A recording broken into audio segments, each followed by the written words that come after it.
इलेक्ट्रोकेमिस्ट्रीमध्ये नेमकेपणानं सांगायचं झालं तर फॅरेडेज लॉ हाच सर्वोत्तम प्रश्न विचारला गेलेला फॉर्म्युला आहे. अमाऊंट ऑफ सबस्टन्स डिपॉझिट किती झालं हा शोधण्याचा फॉर्म्युला.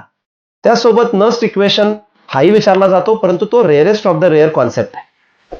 आपण जर पुढच्या टॉपिक विषयी म्हणजेच केमिकल कायनेटिक्स विषयी बोलायला गेलो तर इंटिग्रेटेड रेट लॉ आणि हाफ लाईफ टाईम हे 4 फॉर्म्युले आपण केले की आपलं काम झालंच.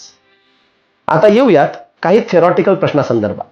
थेरॉटिकल प्रश्नांमध्ये डिफरन्स आणि डेफिनेशन या 2 गोष्टींवरती प्रश्न येतात.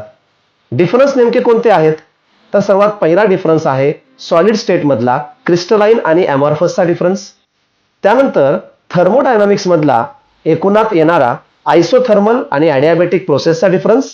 आणि त्यानंतर केमिकल कायनेटिक्स मधला ऑर्डर आणि मॉलिक्युलॅरिटीचा डिफरन्स.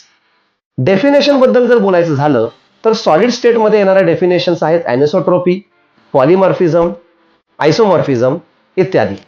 आपण जर पुढचा टॉपिक बघितला सोल्युशन, त्यामध्ये boiling point, freezing point, osmosis, isotonic solution, hypertonic solution इत्यादी. थर्मोडायनामिक्स मध्ये जर आपण डेफिनेशन पाहिल्या तर त्यामध्ये काही नेमक्याच डेफिनेशन आहेत. उदाहरणार्थ enthalpy, entropy, internal energy, extensive property, intensive property.